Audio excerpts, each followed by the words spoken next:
Tuesday, for the next, one of shall and my voice. Wednesday, try guys, then you for my Thursday, Friday, Saturday, September, Monday, September, what was so down?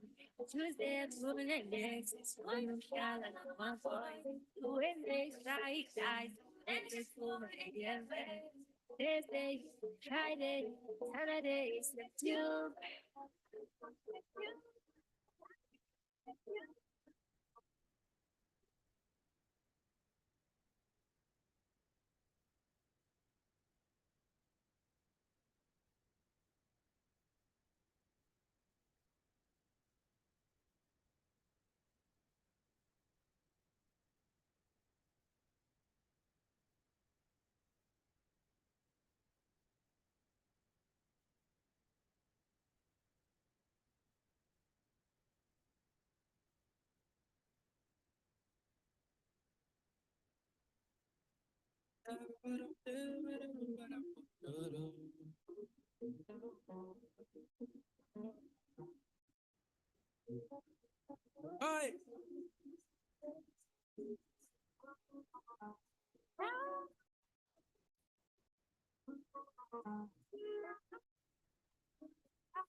Tuesday, for the next, one of shall and my voice.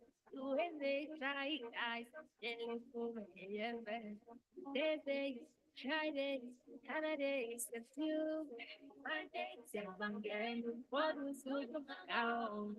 Tuesday, for the next, one of shall and my voice. Wednesday, try guys, then you for my Thursday, Friday, Saturday, September.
Oh,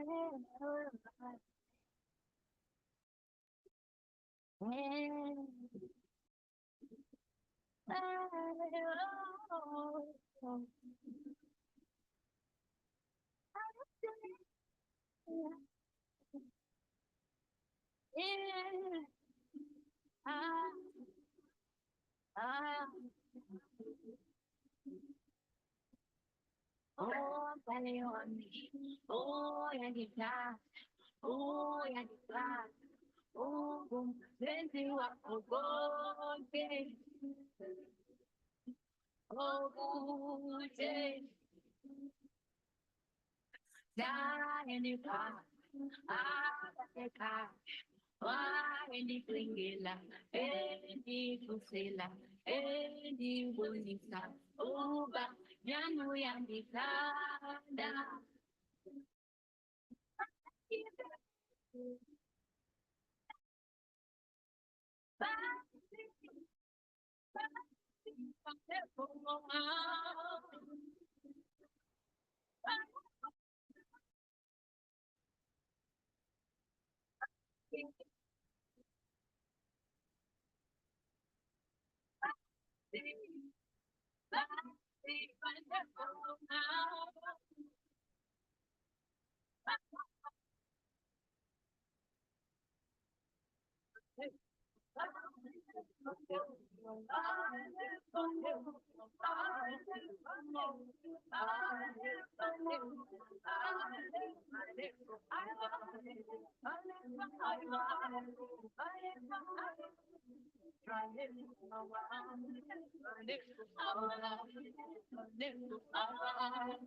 Yeah, I am in Bella.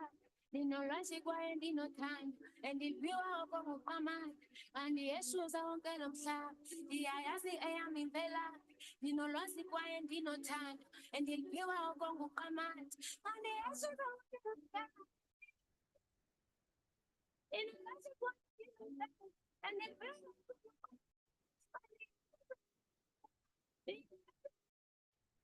in Rashi Quiet, and the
Oh,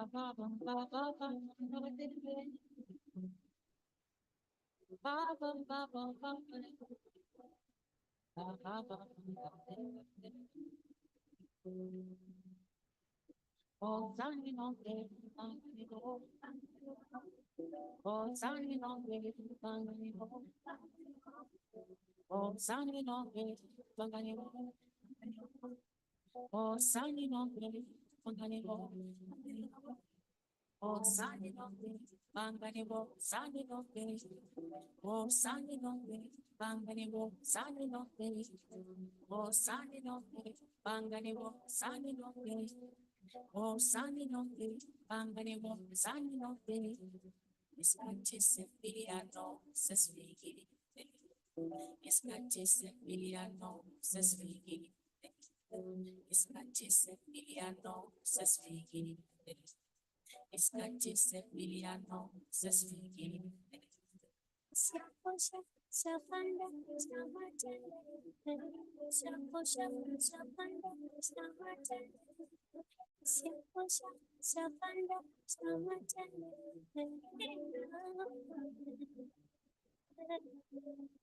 saposha, sapanda, samata, saposha, sapanda, samata, saposha, sapanda, samata.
Oh, sunny no get, bangani ho.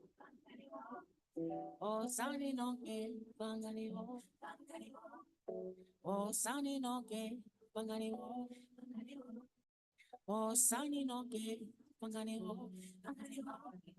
Oh, sunny no get, bangani ho. Sunny no get. Oh, sunny no get, bangani ho. Sunny no get. Oh, sunny no get, bangani ho. Sunny no get. Oh, sunny no get, bangani ho. Sunny no get. Iskati sembiano sesvigi ne. Iskati sembiano sesvigi ne. Iskati sembiano sesvigi ne. Iskati sembiano sesvigi ne. Saposha savana snamatane. Saposha savana snamatane.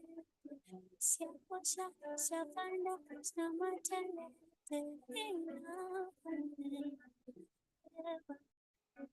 Saposha savana snamatane. Saposha savana snamatane. Saposha savana snamatane.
Yeah. Can all of you guys hear me? Thank you for coming. So we are starting with the program. Apologies for the delays. There's minor things we're trying to fix. So now we'll be going on with the Unite Africa walk. So what we'll do, we'll start right outside here. So when you get out, I think it's best if we use one exit. But my sister over here will show you the way. We'll walk from there and then we'll go to the planting of the tree. Thank you.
Isitazami siyangikhulumisa mina ngilahle ngiyayifuna le mpilo umsebenzi wami uyasicabanisa angizwani nempilo engashintshi abanami banganikemise sebezama ukuhlukanisa ngisho sebezama ukungishiya ngiphila dala njalo sigijima kule mpilo amangakho ayangiphambanisa mina ngilahle ngiyaphuma manini sebezama ukuhlukanisa sicabaniswa ngabantu nemizwa isitazami siyangikhulumisa sebezama ukuhlukanisa.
Ngabantu nemizwa isitazami siyangikhulumisa mina ngilahle ngiyayifuna le mpilo umsebenzi wami uyasicabanisa mina ngizwani nempilo engashintshi abanami banganikemiswa sebezama ukuhlukanisa ngisho sebezama ukungishiya ngiphila dala njalo sigijima kule mpilo amangakho ayangiphambanisa mina ngilahle ngiyaphuma manini sebezama ukuhlukanisa ngabaniswa ngabantu nemizwa isitazami siyangikhulumisa sebezama ukuhlukanisa.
Kadala sabu gama pia. Dala maska. Ambe ngale satra. Yo dali rasmada. Samana vom sopla. Sopla. Ene ngale satra. Sadali rasmada. Ay ay. Dala sopla. Ambe ngale satra. So dali rasmada. Ambe na vom soska. Ay ay. Ay ay ay. Ay ay ay. Ay ay ay ay. Shala maska. Ambe ngale satra. Yo dali rasmada. Samana vom sopla. Sopla. Ene ngale satra. Sadali rasmada. Ay ay. Shala maska. Ambe ngale satra. Yo dali rasmada. Samana vom sopla. Sopla. Ene ngale satra. Sadali rasmada. Ay ay. It's still down. Moe anai. Enge. Sai enge. It's still down. Moe anai. Enge. Sai enge. Enge. Enge. Enge. Enge. Enge. Enge. Enge. Enge. It's still down. Moe anai. Enge. Sai enge. Hala maska. Ambe ngale satra. Yo dali rasmada. Samana vom sopla. Sopla. Ene ngale satra. Sadali rasmada. Ay ay. Hala maska. Ambe ngale satra. Yo dali rasmada. Samana vom sopla. Sopla. Ene ngale satra. Sadali rasmada. Ay ay.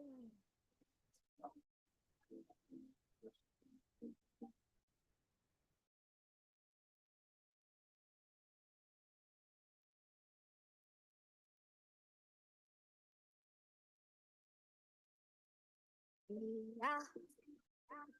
Njembeka.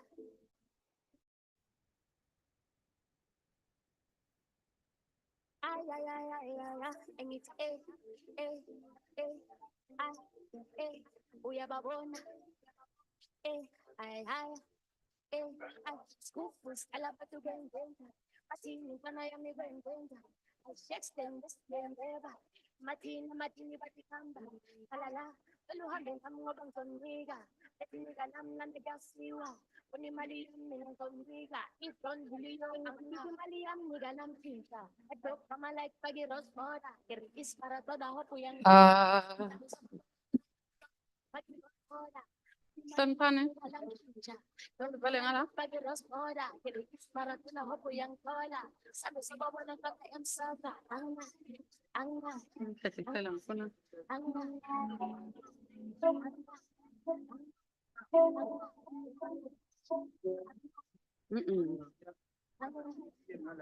Wala ka ba? Okay naman.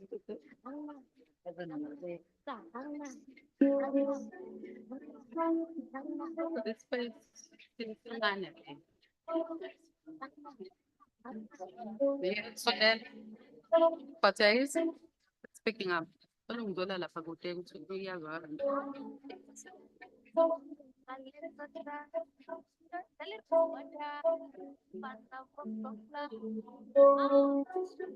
Oza wemvula uzosithela we. Oza wemvula uzosithela we. Ngawa mathonsi abanda yokha. Ngawa mathonsi abanda yokha.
Sound check, 1 2 1 2.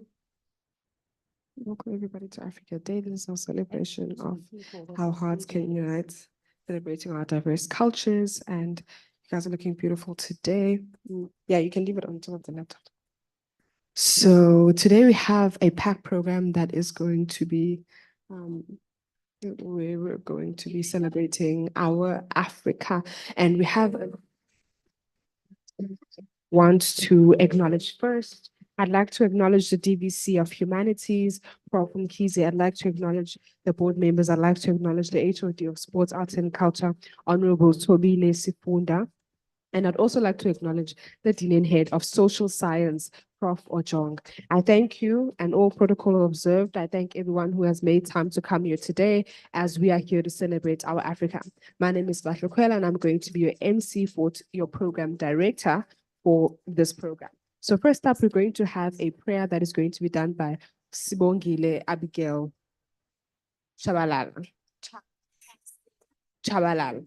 All right, next we have an amazing performance. We have amazing performers who are just the true sound of what Africa is, specifically in this contemporary age. And I really love these performers because they're going to give us a taste of what we sound like as Africa. We have Uzawadi Mungu as well as Shonopani.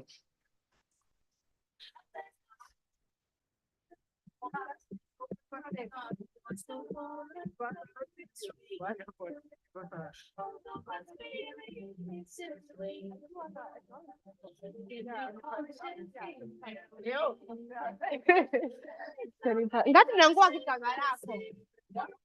Ngathi ngikwazi igama lakho.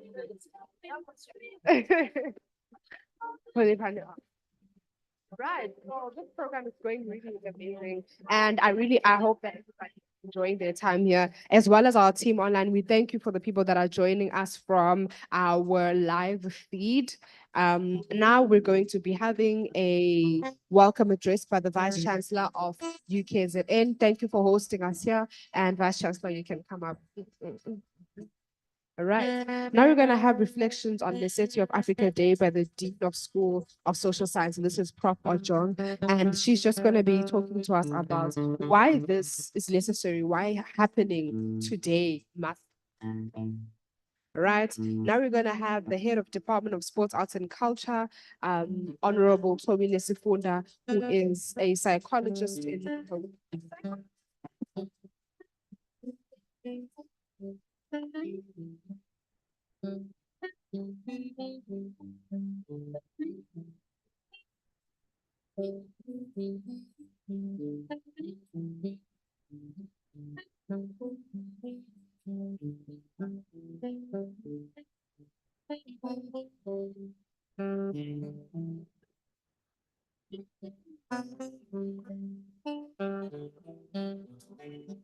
And she's a psychologist with extensive experience in nation building and social cohesion. And she's also an author of a book titled I Refuse to Be Called Black Unapologetically African. Honorable. Blah, blah, blah. All right. Now we're also going to have a performance that is going to be a dance, and this is going to be done by one of our performers, Gloria. Gloria?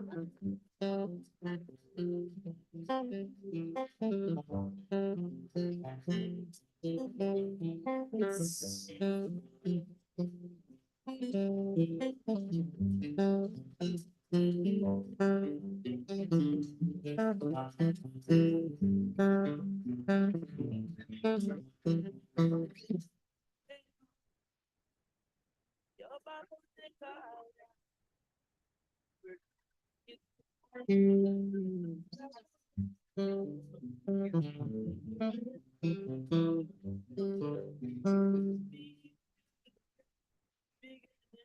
Yes, it is. Yeah, yes.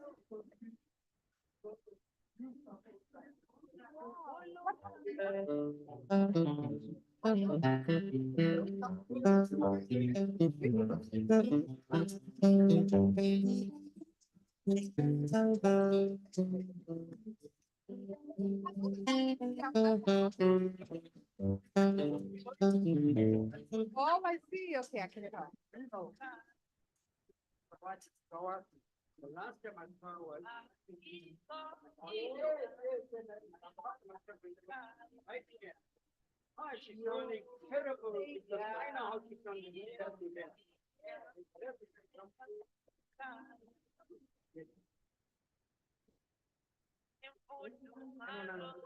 She sounds mastered. She sounds like she's mastered. She's like,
Zumanjani. Zuma. Kem na nga mga. Dai, then.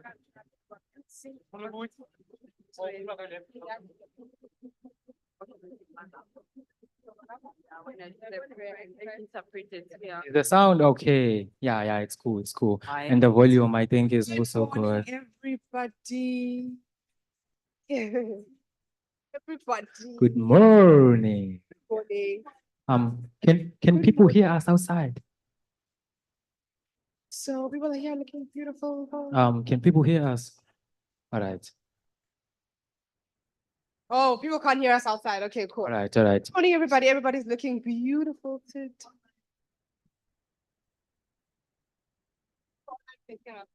Can you hear us? Nah, but they should see, it's a try run.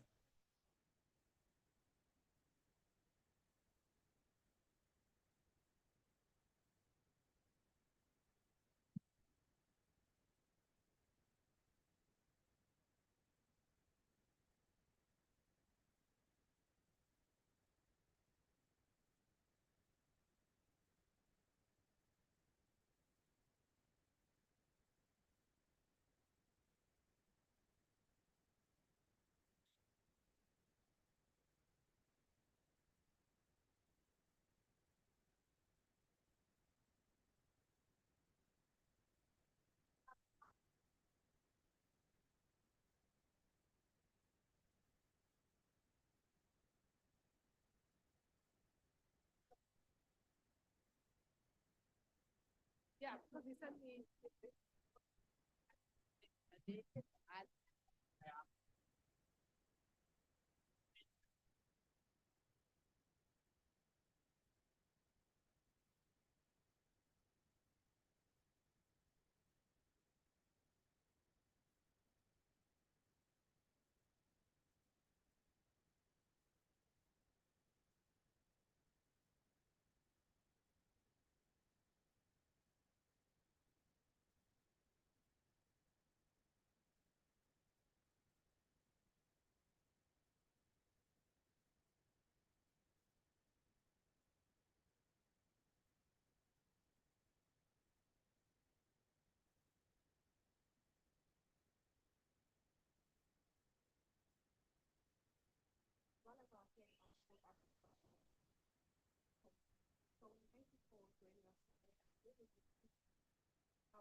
Okay, asugena na. Yeah,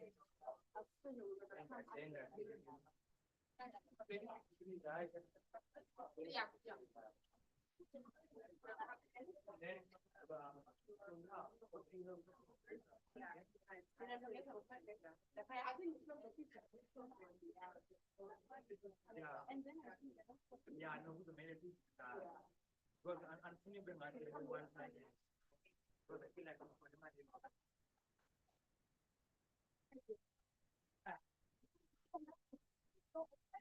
Oh, yeah, the gray one. Almost like it. Yeah, man, I feel like I'm so the other one.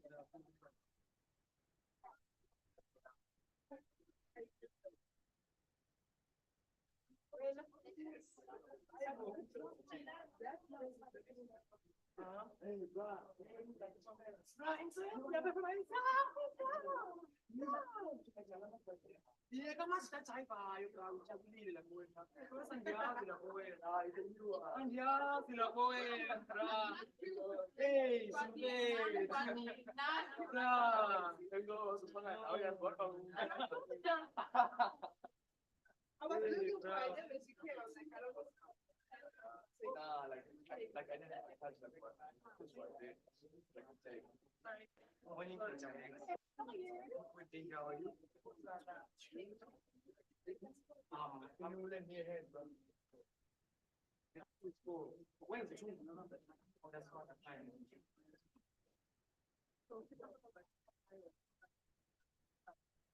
Yeah.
Sure.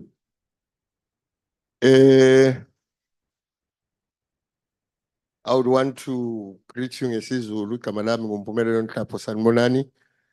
In Swahili bathi ni habari za sibuyi. In Afrikaans it's goeiemôre Karen. Hoe gaan dit met u? Yeah, it's also an African language. We are just about to start, honorables. I'm not going to be doing any acknowledgements. We're just finalizing so that we can start.